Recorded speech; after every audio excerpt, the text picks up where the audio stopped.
Welcome everybody to our August PEP Talk. Tonight's talk is the role of PCPs in blood clot diagnosis, treatment, and care. And we are delighted to have Dr. Paul Lewis with us here this evening. I'm going to share his bio in a few seconds, but we would like to remind everyone that we are not here to give medical advice this evening. Each of you is unique, and you must speak with your own doctor because you are unique, and every medical situation is unique. So with that, we actually are very informal. So Dr. Lewis, if you're okay with us calling you Paul, that is how we will roll going forward. Thank you. Absolutely. Absolutely, Okay. Leslie. Yep. Thank you. So Paul received his medical degree from the University of South Florida in Tampa, Florida. He did his residency in family medicine at USF Morton Plant Mease in Clearwater. And I learned something about you today, actually. After medical school, Dr. Lewis joined the U.S. Air Force, completed a transitional internship, and spent 4 years at Offutt Air Force Base in Omaha, Nebraska, where he worked in aviation medicine as a flight surgeon. So I did not know that about you. That's so interesting. You had many positive experiences, ranging from medical care of the pilots and their families, to traveling the globe in support of military operations, to flying in F-16 fighters. Would love to hear all about that at a later time, but thought that was very, very cool. When you return to your native Florida, so it's not often we have a native Floridian also in our midst, but you were one of 6 members of the inaugural class of the US MPM Family Medicine Residency Program in 1998, serving as chief resident from 2000 to 2001.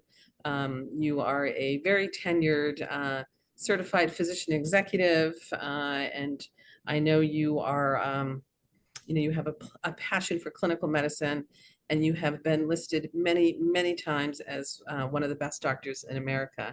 So congratulations to that. It's well-deserved. We've known you for a long time now, and you were one of our favorite clinicians that we interact with. So lucky people that get you as their PCP. Mhm. You are Oh. also a member of the National Blood Clot Alliance Medical and Scientific Advisory Board.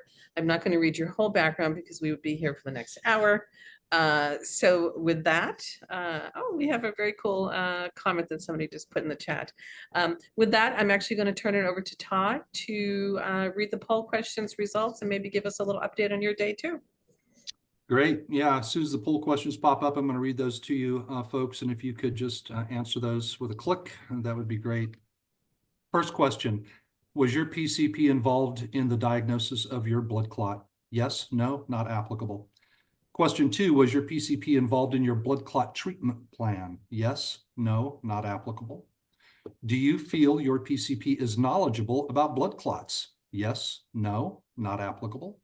Final question, did your PCP provide any resources to you about your blood clot diagnosis? Yes, no, not applicable. If you guys could fill those out, we're going to read the results real quick. And then, yes, I'm going to give you just a real quick update before we go into question 1 with Paul. I always love to see the results of the poll questions. Always interesting. Yeah. And it's data we use. I mean, this is information that we want to use from Absolutely. patients. So when those get up, we will read those to you. I probably could go in okay, there we go. I'm going to scroll back up to the top. So question 1, was your PCP involved in the diagnosis of your blood clot? Yes, 24%, no, 60%, 16% was not applicable. Was your PCP involved in your blood clot treatment plan? 27% said yes, 56% said no, and not applicable was 17%. Question 3, do you feel like your PCP is knowledgeable about blood clots? Yes, 38%, no, 50%, not applicable, 13%. Final question, did your PCP provide any resources to you about your blood clot diagnosis? 8% said yes, 73% no, 19% not applicable. Yeah, that's 73%. That's a little bit scary. It's terrible. But thank you very much. And so it was just suggested, maybe I just give you just a quick update on my blood clot situation because it really kind of sets the stage for this episode, which is the primary doctor. How do they manage things? How do you interact with them? I had a blood clot on May 6th, which was my 7th blood clot. I am factor V Leiden homozygous. I was off my anticoagulant for a couple of days, and it was small behind my knee. Then I started having a little extra swelling, and this morning I woke up with a lot of pain. And keep in mind that I did do a 100-mile gravel bike ride over some very big hills on Saturday, but I have been in this rodeo long enough to know a muscle strain, the difference between the strain and a blood clot sensation. I called my primary right away at 7:30 this morning through the portal. He called me back at 8. By 9 o'clock, I was in his office. By 12 o'clock, I was getting an ultrasound. And about 90 minutes ago, I met with a hematologist that I have not seen in 7 years. The blood clot has occluded from my thigh all the way to my ankle. We are now bailing on the anticoagulant that I was on, and we are going to move to injections maybe for the rest of my life, or I have a choice of maybe backing off and trying Eliquis once we get stabilized. But yeah, just my apologies, everybody. I'm a little bit flustered. I'm going to be referring to my notes and reading a lot of text here, and I may not get everything right because, yeah, you guys know how it goes. I'm a little bit flustered. I'm a little bit shaken up, even though I've had a lot of blood clots and I've dealt with it and I have a lot of confidence, and I think I'm going to be fine. I still have a blood clot running from my thigh to my ankle, and I thought my anticoagulant was going to continue to work, but it has not. So we are considering this blood clot number 8, and everything's just kind of up in the air right now. The pharmacy didn't have my injections in stock, so I have to take a Xarelto, whether it's working or whatever my anticoagulant is for tonight. And who knows what's going to happen in the future. I'm going to remain positive, but going back to the primary, thank God for my primary. And I thanked him several times today because he was my navigator. He was the one that set me down and really calmed me down and walked me through everything. Unfortunately, not everybody has a primary like that. And so they're hungry for guidance, for information. So maybe this episode is going to help people. And Paul, I am so thankful that you're here because, your knowledge base is huge. And I think a lot of people are going to get some good advice and guidance. And I want to jump right into our first question, which is, I want you to explain your role as a physician and what the role of a PCP should be in the management of a blood clot patient. So often the patient has, multiple doctors, pulmonologist, hematologist, cardiologist, radiologist. It's a lot for a patient to handle. So where is the PCP with a team? Do you have a team? Do you work with a team?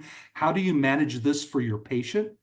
And what have you seen as best practice that patients should ask for so that the PCP is the navigator? Could you answer those questions for us? Yeah, happy to, Todd. It's not a question. So what is a PCP? So that's probably a great place to start. So some people would say primary care physician or primary care provider, depending on, who you're seeing. So I think that's important overall. And again, Todd, I'm sorry to hear about your news today. That's always a shock, especially when you thought everything was sort of under control, overall. But there is I'll sort of start off with a caveat. There is a shortage generally of primary care, and I won't keep saying physician providers, but folks to see that are front lines in the country. And depending on where you live, it may be easy or not easy to find somebody. But ideally, you have somebody that you see on a regular basis. And I'm a physician, MD, but we work in my office. I have other advanced care practitioners, nurse practitioners, PAs that work with me. So hopefully you have somebody you have a regular connection to that you could see on a regular basis that can help you, through this and help you navigate. I would say in particular, if you're new to an area or you maybe this is, again, your very first blood clot, first episode, to have that. So, but again, ideally you have somebody, because it is hard once if you just had a blood clot and you go to the ER and then they say, well, follow up with your primary. If you don't have a primary, you're probably not going to get in to see somebody.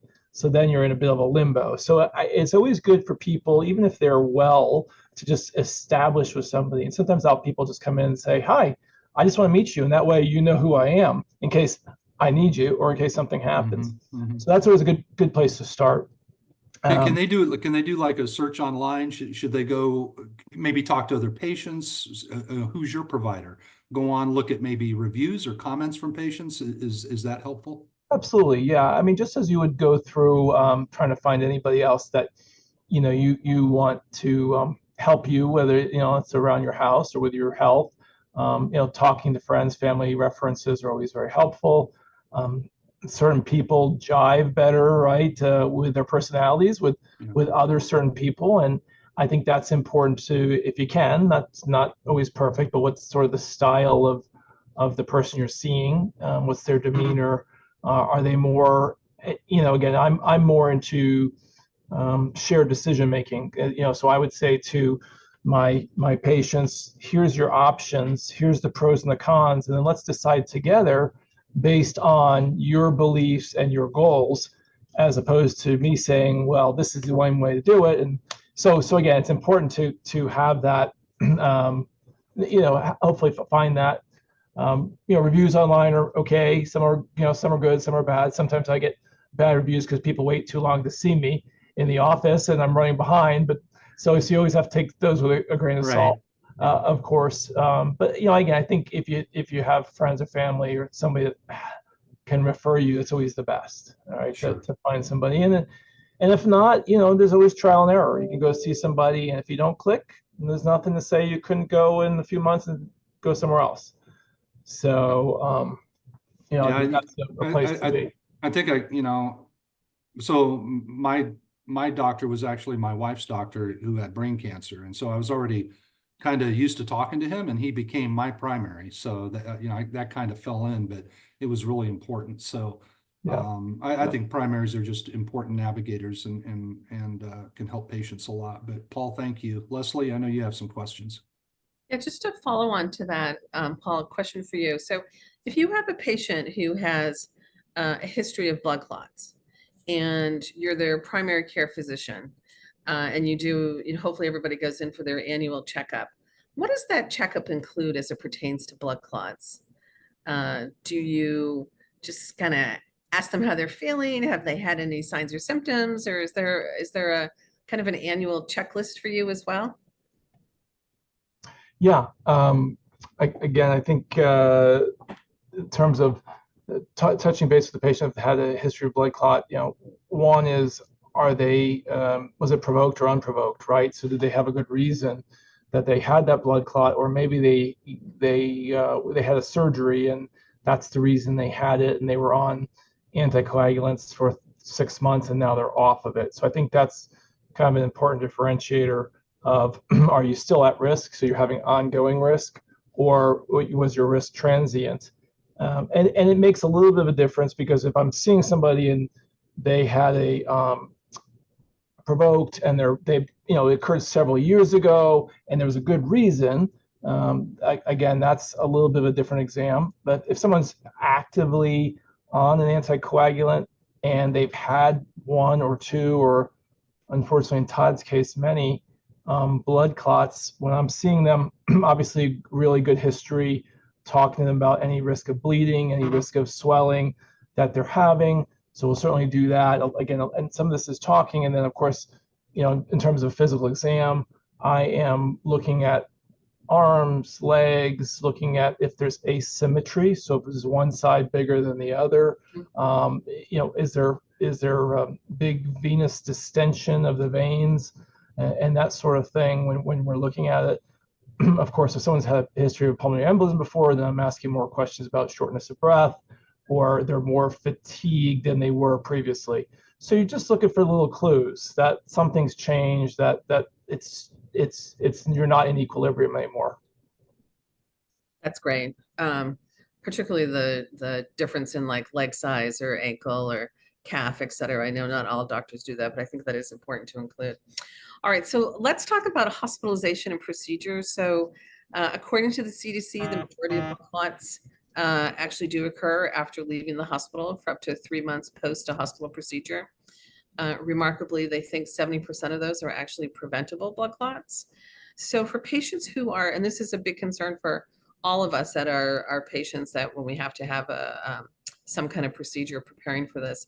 So how do you prepare patients for a procedure, including coming off of their anticoagulant and or bridging, knowing that they are at risk for a blood clot for up to 3 months? What's that follow-up from you as well? And I guess for people who even haven't had a blood clot, given the risk of different procedures, what is that communication from you? How do you protect everybody? And then I have a little follow-up for you after that. Okay. That's like a 5-part question, Leslie. So I'll try to remember from the beginning there with that question. So, again, first off, if someone has, had that blood clot, you're right that first few months after you're getting that's always a very delicate time. If somebody is more at risk, so they've had that procedure done, let's say they've had orthopedic surgery done or some other type of procedure, then, again, you want to make sure a couple basic things. Did they send you home on any medicines to take to prevent blood clots?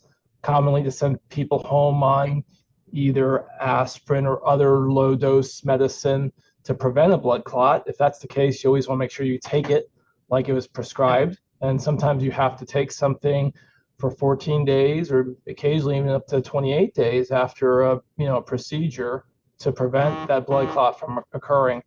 So that's certainly one thing to look at and to be proactive about that. And then again, as we all know, that from a preventative standpoint, the more you can move, the less risk of a blood clot. And this is where, if you have something done, you have a procedure done, you're in pain, maybe you're on pain medicine, it's hard to get around, it's hard to ambulate, and that's when you're at that higher risk of blood clots. So moving. Immediately after that procedure, the best surgeons will say, please try to get up and move, even if it's just a couple steps, even if you're just standing up, that will help, prevent that blood clot from happening. So those are all, just some basic important things to do, certainly post-procedure. But yeah, you're right. Anytime you are in the hospital and you leave the hospital, or you're not ambulating as well, you're sick, you're acutely ill, it's a good question to ask your doctor or your team when you're leaving the hospital. Hey, do I need to be on something for blood clots? Because we like to think that every physician has the same knowledge base, but we know that they all don't. So it's always great, as everybody on this call knows, and probably why we're here and why NBCA exists, is to be proactive and to ask questions and say, hey, should I be on a blood clot, anticoagulant or not, so that's where I guess, empowering people to have that knowledge and opening that dialogue is important. Yeah, I think that's a great response. And I know the Medical and Scientific Advisory Board, which you were a member of, helped us to create a risk checklist, which is on our website. And so for, people that are going into the hospital to protect yourself, take that risk checklist with you, or take it to your PCP and say, hey, does this put me at higher risk for any of these procedures that I might be having? And also, thank you for mentioning the orthopedic surgery, because we see this more and more with people who don't stay in the hospital for very long. They'll have a procedure and then they're sent home. And that's becoming a bigger issue for folks as well. Yeah, for sure. And again, I think it's good for people, as you said, Leslie, to know what your own risk factors are if you do have risk factors, because there are things obviously that predispose us to getting blood clots or recurrences. So it's good for you to know your personal risk, and that may open some discussions with the physician, and they may even again treat you differently. If you've had a blood clot before and you're going to have another orthopedic surgery, you need to have a serious discussion of maybe I need to be on something even stronger post-operatively to prevent a second blood clot because you had one before. So those are kind of, again, good points, discussions to have with your physicians. Yeah, well, thank you for helping to create that checklist. Question for you, and I know there's not a lot of information, but we're curious to know how you deal with this. So, virtually all of us that have a blood clot want to start exercising again post the blood clot. And there just isn't much information or guidance out there about how to do that. And everybody is at their own level. Todd's off riding 100 miles on his bike on a dirt road. I'm not.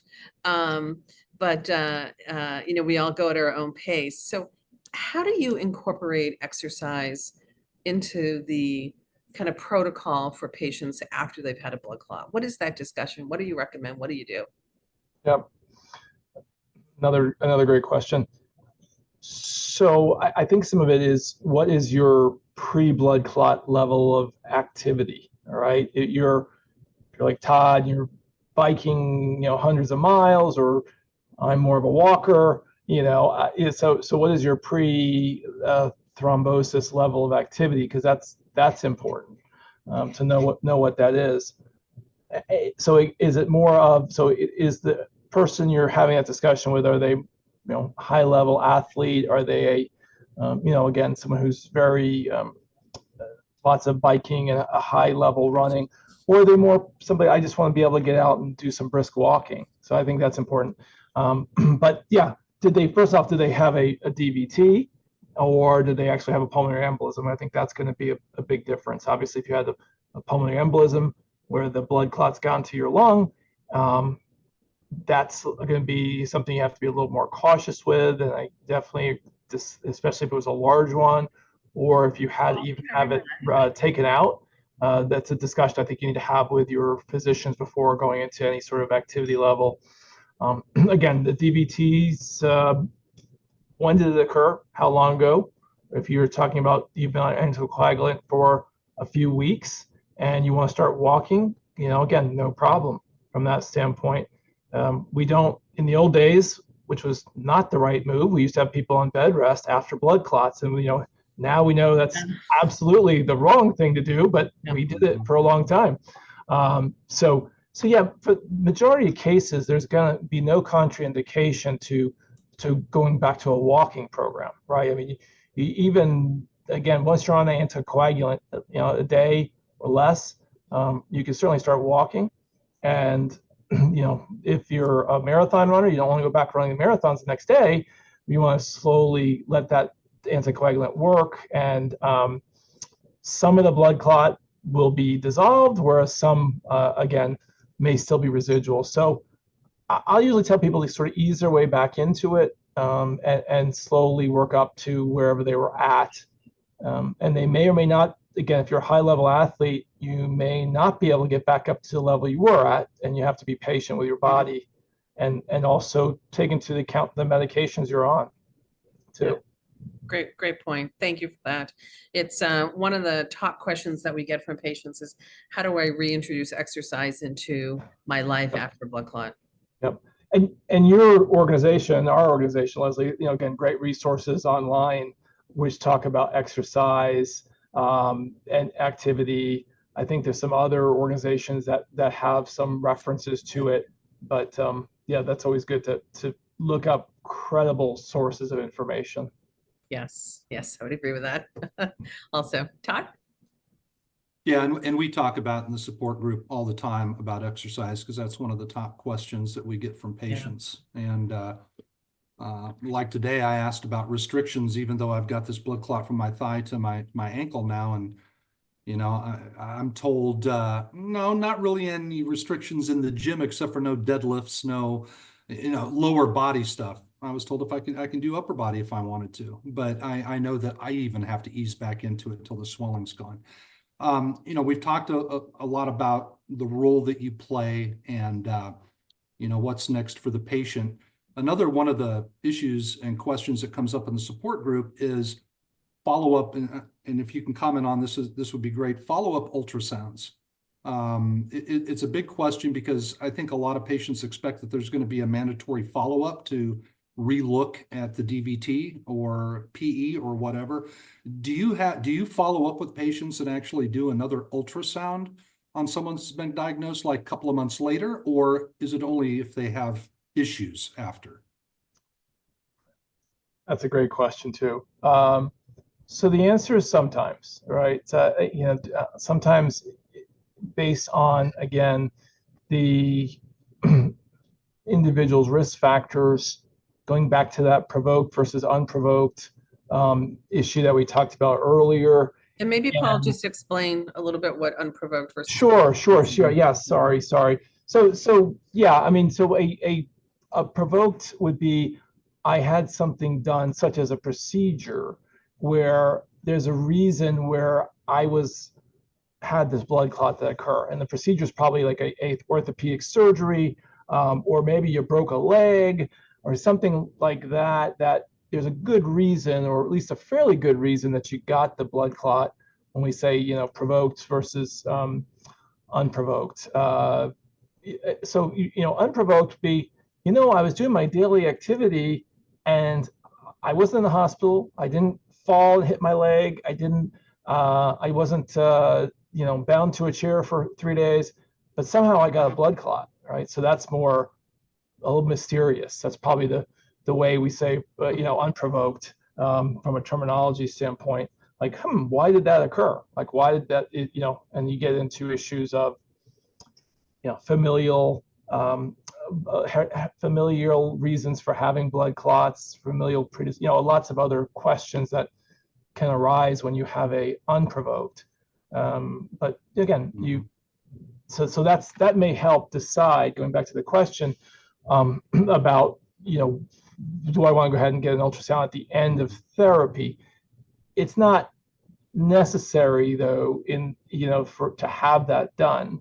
Some of it may be, again, depending on how long you need to be on the therapy for. Are you thinking about stopping the therapy, or you're going to be on the therapy for a year, 2 years anyway? So there's not really a lot of point unless something has changed, right? To your point of,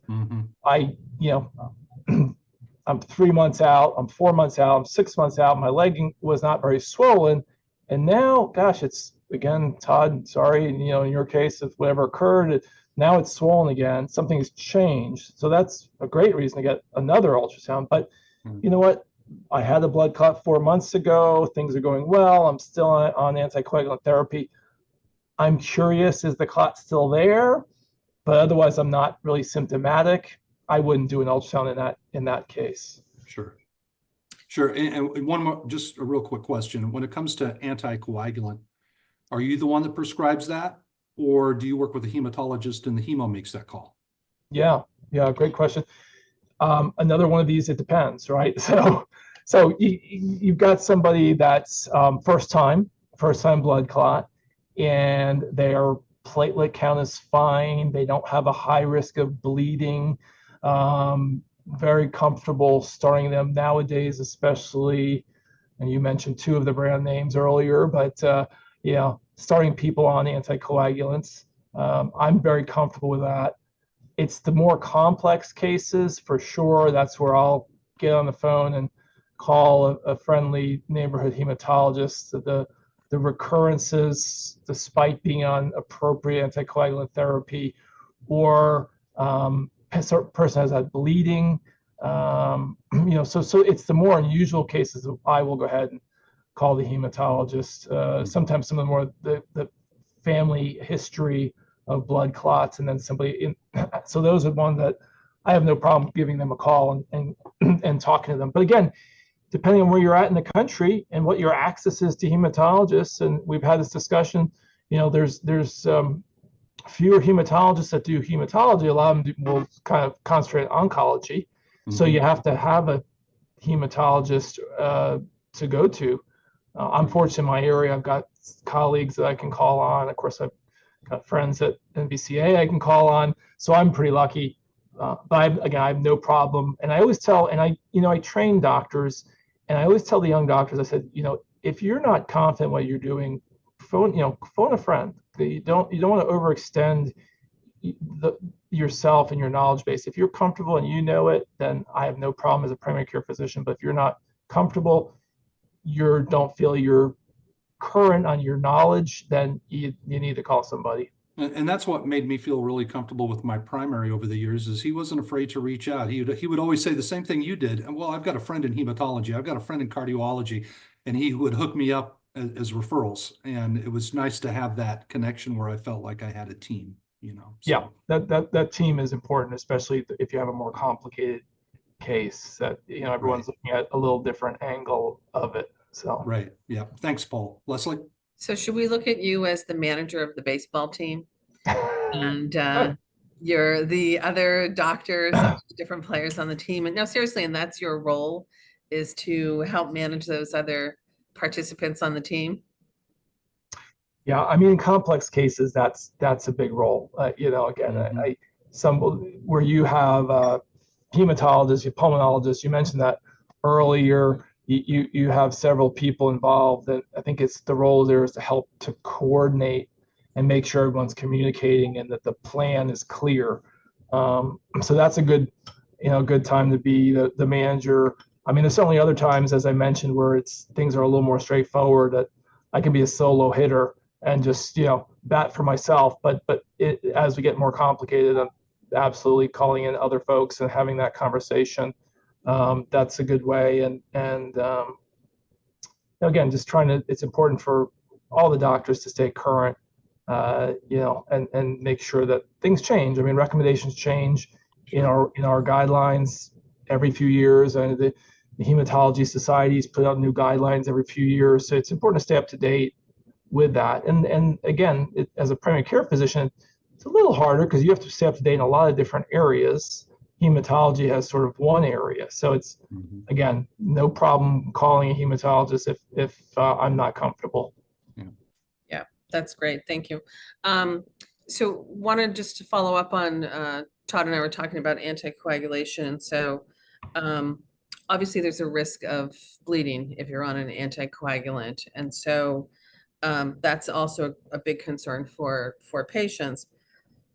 So can you talk a little bit more about your role, how you're involved in that? I know you're comfortable prescribing, but what about the educational part about bleeding risk and switching over to a different anticoagulant as an example? So we had a lot of people in the groups who talk about having they'll have reactions, they think, to a certain blood thinner. And I know, we, the patients, always kind of get poo-pooed by the hematologist a little bit about that, but we legitimately, like, I had to change my medication, you have to change your medication. And so, what is your role in determining the right anticoagulant?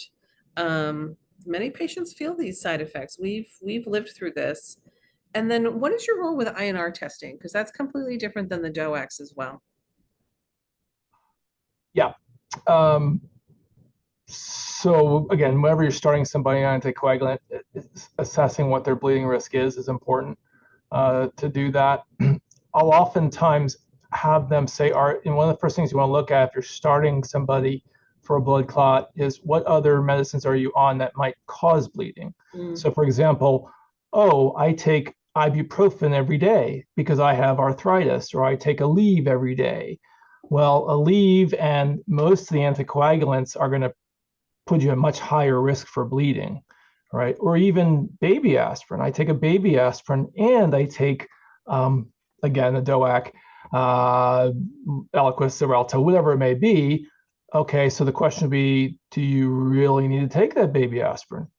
Or did you just take it because you remembered 15 years ago somebody said, take a baby aspirin, prevent heart attacks, and now that guideline actually has changed. Yeah. So that's one of the first things I always say is, what are you on? I may even, if I'm very concerned, I may even say, let's switch you to Tylenol or acetaminophen for pain. Let's stop ibuprofen as much as possible. Sometimes I'll, from a quality of life standpoint, I'll have it say, okay, it's okay, take it once in a while. So that's one big thing. Anything else you can do to decrease their risk of bleeding, mitigate it if for some reason you drink a lot of alcohol, to try to, cut back. I mean, there's, smoking. So there's other things you can do to help decrease the risk of bleeding. So that's certainly very, very important to do. And sometimes it's risk versus benefit, right? Absolutely. Absolutely. Yeah. Patient by patient, everybody's got their own thing to deal with. Yeah, no, definitely. And you're right. I mean, every anticoagulant slightly increases your risk of bleeding. That's the nature of their mechanism of action. However, again, if you're a high risk for a recurrent blood clot, then the benefits outweigh the risk in those cases. And that's why I think, the longer you're on a anticoagulant, there's a slightly higher risk for bleeding. And so you have to make that decision of how long do I need to stay on this anticoagulant for? Todd, sounds like in your case, it's for life, but then there's other people who after 6 months, you can get off of it, and that's the right decision. So I think that's important too. let's see here, Liz, if I remember the third part of your question. You mentioned INR. Obviously, with warfarin, we would check INR a lot. Thankfully, most people are off of warfarin now. Still a few people who are on it for various reasons. So we do occasionally check INRs. We can certainly check an INR sometimes to see if a patient is taking their DOAC, right? If you're concerned that there's an adherence problem, because you will usually see a change in the INR or the PT a little bit with some of these, but I wouldn't say I don't routinely check INRs, if for no reason in patients who are on the newer agents. Okay, that's great. You're so hands-on and supportive. I wish we could roll this model out. And at some point, I want to talk about the fact you've been, we'll talk about this later, but such a great mentor to up and coming physicians and educating them about blood clots. And I think that's a big piece that's actually missing in our healthcare system. Before I turn it back over to Todd, I just actually want to follow up on something that Todd was talking about, and we get a lot of this in the groups as well. Somebody's had a blood clot, it is a pulmonary embolism. They have a CT scan. A lot of questions about should they get a follow-up CT scan within a certain amount of time? If their anticoagulant is not going to change, is there a need to have a follow-up CT scan? What is your view on that? What do you educate patients about when it comes to additional scans? Yeah, again, unless there's something's changed, I'm now more short of breath, right? So similar to the previous question. So I don't routinely do CT scans. Someone has a secondary CT scan with someone who's had a PE, say 3 months ago. And again, there may be some rare circumstances that you might do that if it was a really large pulmonary embolism and they had significant complications and for some reason nobody took it out, right? But the majority of the time, again, CTs, there is a little bit of radiation with them. Yes. So it's not, and the younger you are, the higher your risk of getting cancer. And not to alarm people, because I think CTs are safe, but you also don't want to accumulate, if you can, 50 CTs over your life.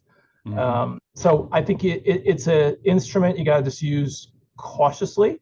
And again, I think a lot of this is, and we say this all the time, and it's taken me a while, but listening to your patients and listening to what they're trying to tell you, and if their symptoms have changed, that's the big thing.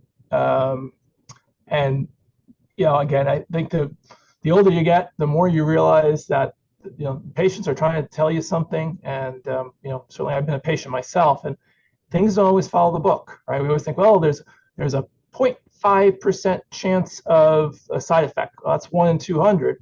Well, maybe I'm the 1 in 200. So you got to listen and be open to that. Because the next patient may have a different side effects and not feel the side effect of what the other person's feeling. Absolutely. It's very patient specific, and that's why side effects should never be ignored.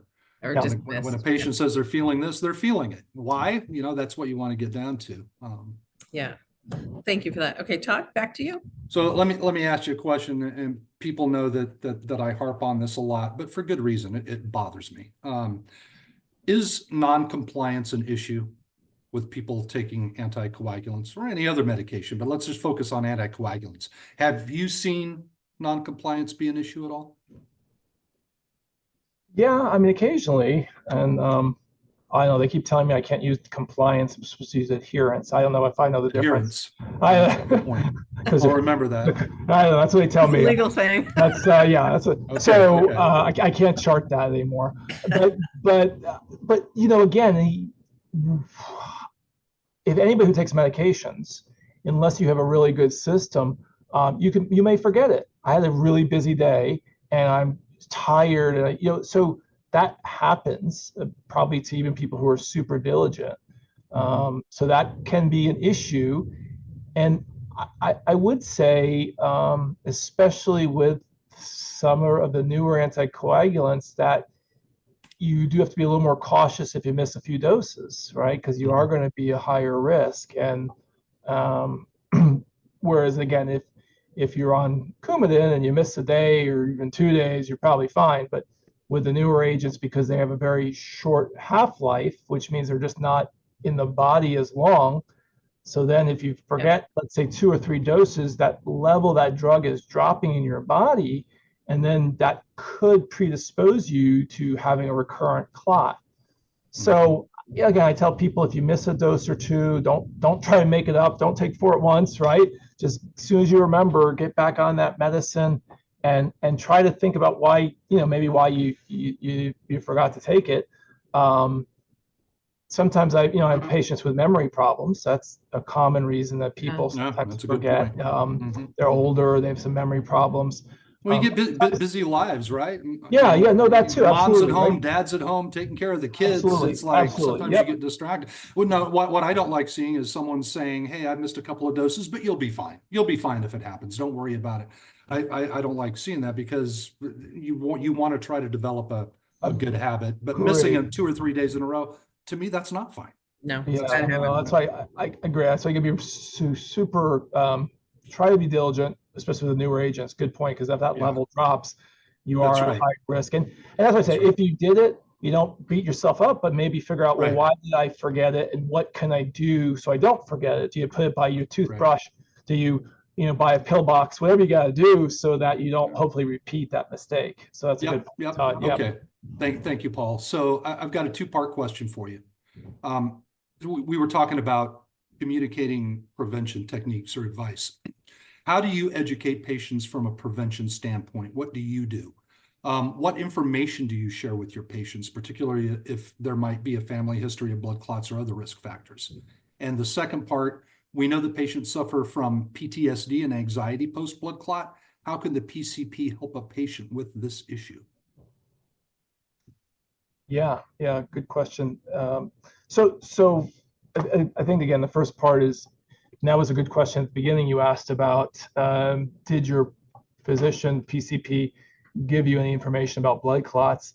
I occasionally still print, but a lot of times I'll pull up a website and I'll say, just take a picture of this website with your camera, and then when you go home, go to this website and please look at this information, because that, again, NBCA has awesome patient information sections. There's a few other organizations that have decent patient information. So empowering all of us is very important. So that's a big piece of it. Prevention, again, what is your risk if you had a family history, if somebody had a blood clot? And again, it's not always, well, my mom had a blood clot when she was 90 and she was in the hospital, but maybe there's a little stronger family history, or blood clots younger in life, that's some clues that you need to pay attention. So that's one thing. And if you are at higher risk, because either you've had the blood clot before, or maybe you do have a minor, and again, I'm not a hematologist, but you can have sort of a minor hereditary risk factor. And so you want to be more cautious if you're on let's say a long distance flight that's more than 4 hours or so. Get up, move around, stand, stretch your legs, stay hydrated. Those are the sort of things to do. So I'll have that discussion, patients at risk. And then the other thing too is, if I'm not too many primary care physicians go to the hospital anymore. A lot of times you go to the hospital, it's another physician or hospitalist taking care of them. So I'll do a preoperative clearance on somebody. I'll say, listen, please let them know you had a clot before, or other things to do so you don't get a clot. Sometimes I'll even write that down, but I'll tell the patient that too, or the family member too, so that even if the patient's kind of out of it, as we said earlier, that they're hydrating them, they're getting them up and walking, sitting on the side of the bed, all those things, or they have to be on something like a low dose injectable drug such as Lovenox or heparin post-operatively for a while to prevent those blood clots from occurring. And I think the third part of your question was about the PTSD and the emotional impact that most of us as patients go through, right? Yeah. So I always try to, again, I think that when you're a young physician, you never had anything wrong with you, it's hard to be empathetic. As we get older, it's a lot easier to be empathetic. So I'll always sort of say, when I was in this situation, how did I feel? And then I think just having a dialogue and saying, how are you really feeling about this? Are you okay? What are your concerns? Like, what are your worries about it? And if somebody's, I think that's the second thing. So what are your worries? Try to, if time permits, how can I reassure you on your worries or point you to education to read about yourself? Again, it's a double-edged sword because sometimes you read about things and you get more concerned. But and then finally is if you are really just can't stop thinking about it and it's interfering with your life and you're becoming quite focused or even I don't want to say obsessed, but become so worried all the time about a recurrence, then I think it's even reasonable to talk to somebody and have that discussion, as well as why am I feeling this way? Is there some reason I'm feeling this way? And is what I'm feeling, it's what I'm feeling. So we don't minimize what I'm feeling, right? Accept what I'm feeling, but at the same time, is what I'm feeling somewhat realistic, or am I I don't not being realistic in my fear, right? Right. If so, that's the big question at hand. And if that fear is affecting your life, and you say, well, I'd love to go on a plane trip, but I had a blood clot once 10 years ago, and I don't want to go on a plane trip ever again. Well, I mean, people can choose that, but maybe you should say, well, do you let that run your life or not? That's a personal question, but we get so hypersensitive to our body, to everything, that we think everything's another blood clot or it's connected to that. And if it wasn't for me going to therapy for 9 months, I don't know if I would have ever got over it. But I finally had to ask my doctor, look, I need to talk to somebody. And that really helped my health anxiety moving forward I've got a clot now going down my whole leg. I'm okay. I'm a little flustered, but I'm not losing it, right? I'm staying focused. I'm remaining positive. I can deal with it. But if I hadn't had that therapy, I don't know if I would have had those tools in my toolbox. Does that make sense? Oh, absolutely. Yeah, I'm impressed you're here doing this today, Todd. So that Amazing. it definitely shows. Yes. It is Leslie, amazing. I think I'm done with my questions from our agenda. If you have something to say. So we are going to get to the really fun part of the evening, which is the questions. But I just want to comment on your comment about shared decision making between a patient and a clinician. I mean, it's the data is real. It shows that patient outcomes are actually better when there is shared decision making between the clinician and the patient. So thank you for being the champion of that and encouraging all of your young clinicians that you have in training to follow suit. Okay, I'm going to kick off the questions because we have like a gazillion of them and they're so fantastic. First one, how often should you see your PCP to oversee your condition? Should it be after each specialist or once a year?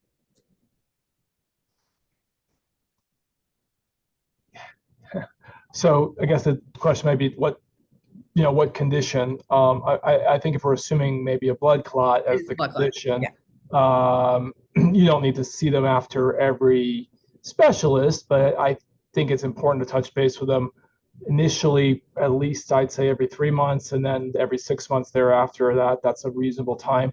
Or again, try if there's confusion, to try to clarify that something. So one doctor tells you one thing, another says, no, try this. I think you gotta get somebody to help you clarify that. So I'm assuming when somebody like this goes to see a different clinician, you as their PCP would actually be getting their reports and reading their reports. As much as possible, someday all these computers will be all connected, but we're not there yet. I mean, it is nice. I always am so thankful when they see another specialist that's in my computer system, because it makes it so much easier. Otherwise, I'm going, well, what'd they say? And, it's a bit of like a telephone game. It's a great point. I mean, I have my PCP and one of my doctors is in the same system, but two of the doctors aren't. And so they don't all communicate with each other. And I find that I'm the one who's trying to like shoulder that burden for the ones that aren't in the system. So I feel your pain. It would be great if things interfaced more efficiently. But thank you for that. Todd?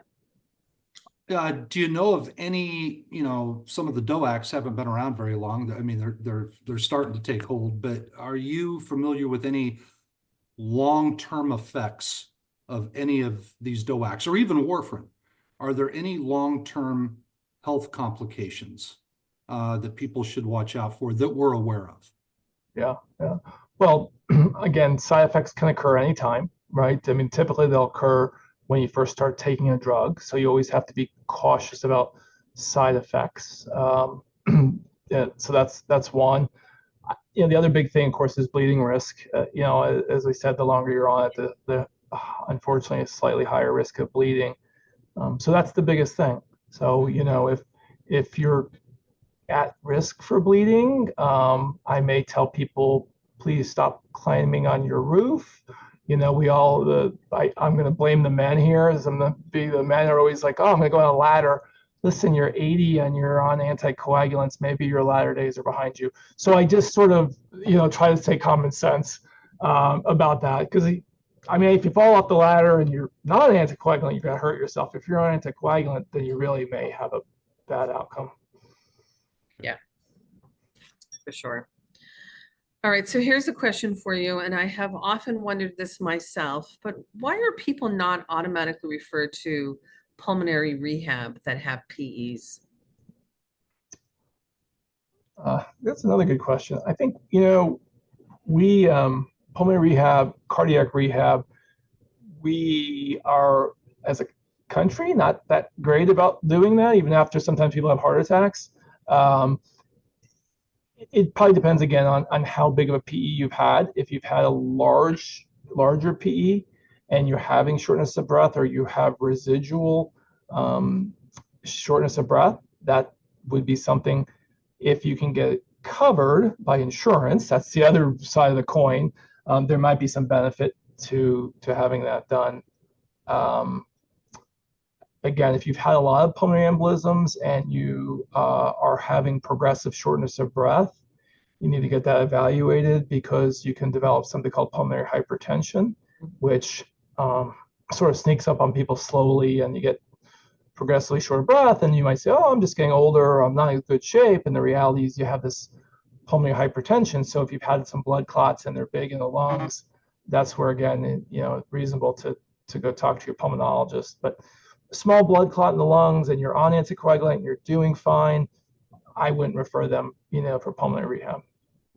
Okay, thank you. Another big question that always comes in is, if my DVT doesn't dissolve, if it doesn't absorb, if it doesn't break down, what does that mean? What happens to the blood clot? What does it become? What does it do? Yeah. So again, the blood clots usually become sort of organized, and most of the time they will dissolve. And this is where you get into some decisions about repeating the ultrasound or not, because again, if you're doing fine and you're, do we sometimes create more anxiety?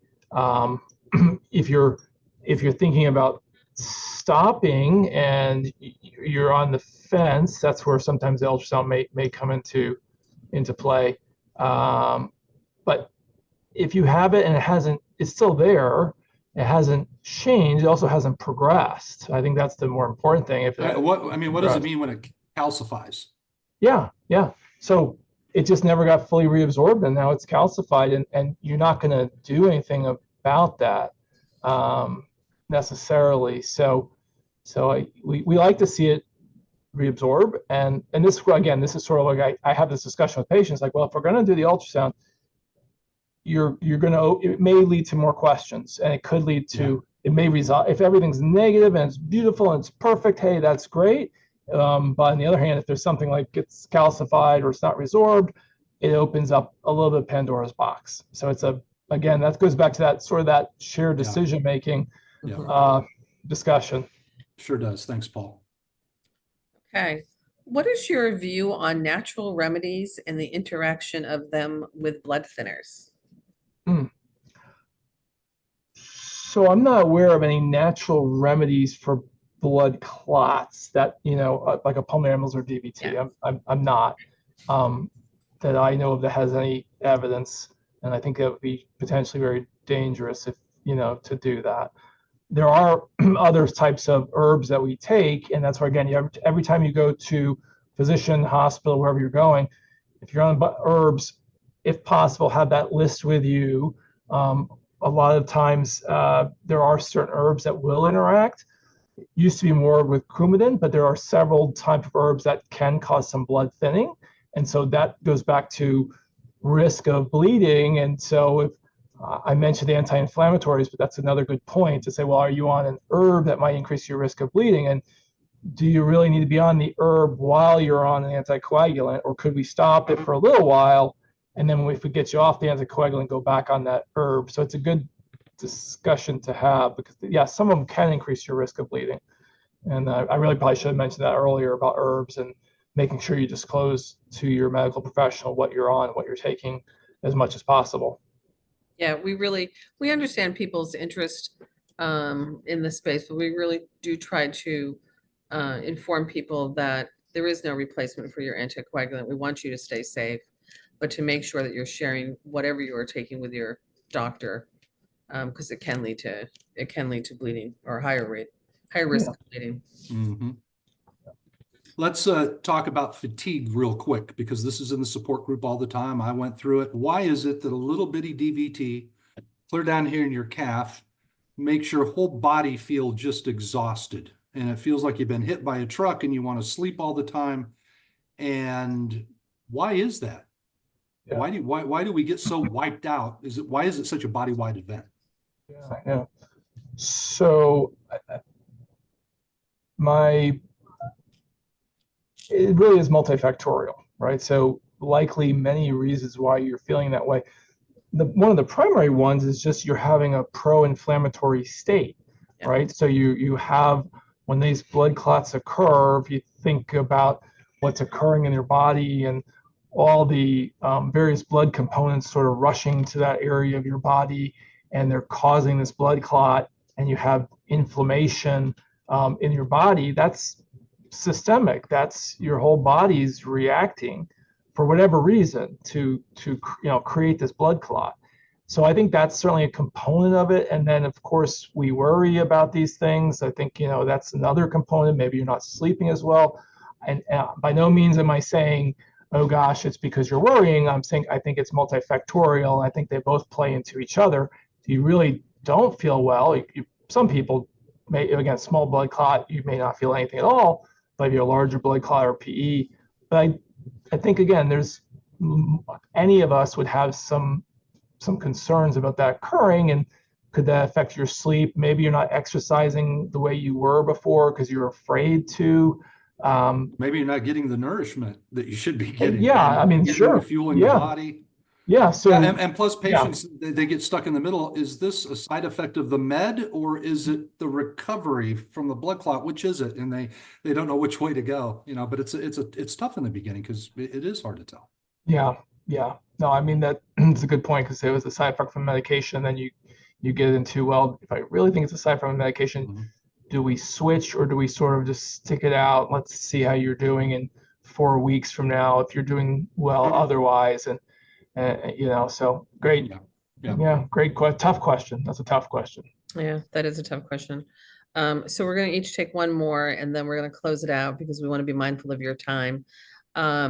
Is anybody who takes hormonal birth control, are they at risk for a blood clot? Does anyone? I would say the answer to anyone is no. All right. There's lots of people that could take oral contraceptive pills and, will never have a blood clot. There are certain things, as we mentioned, that might predispose you. For example, if you're on oral contraceptives and you're over age 35, there is traditionally a slightly higher risk of blood clots. Certainly, if you're on oral contraceptives and you smoke, there's definitely a higher risk of blood clots. Family history of blood clots, you would really want to have a discussion with that person before you started them on oral contraceptives. And again, usually, a good whether you see your family doctor, OBGYN, whoever you're seeing for those to start that, I certainly hope they're doing a good checklist to say, do you have this risk factor? Do you have this risk factor? Because if you do, you probably shouldn't start on the oral contraceptives. And there's other forms of birth control that you could get on that wouldn't add to the risk of thrombosis. And then finally, there's some theories to say there's perhaps slightly lower risk of a thrombosis with a topical hormone such as a patch versus a pill. Again, is it enough? If you're high risk that I would prescribe it? Probably not, but I would at least have that discussion and say, well, there could be slightly lower risk with something topical, so let's go with the topical over an oral. Certainly, if you have any small risk of blood clots, I would definitely not recommend the oral, and I'd go with the topical or something else altogether. Yeah, great answer. We have wonderful resources on this topic that Taryn actually just posted in the chat. So everybody who's interested in that, please download it.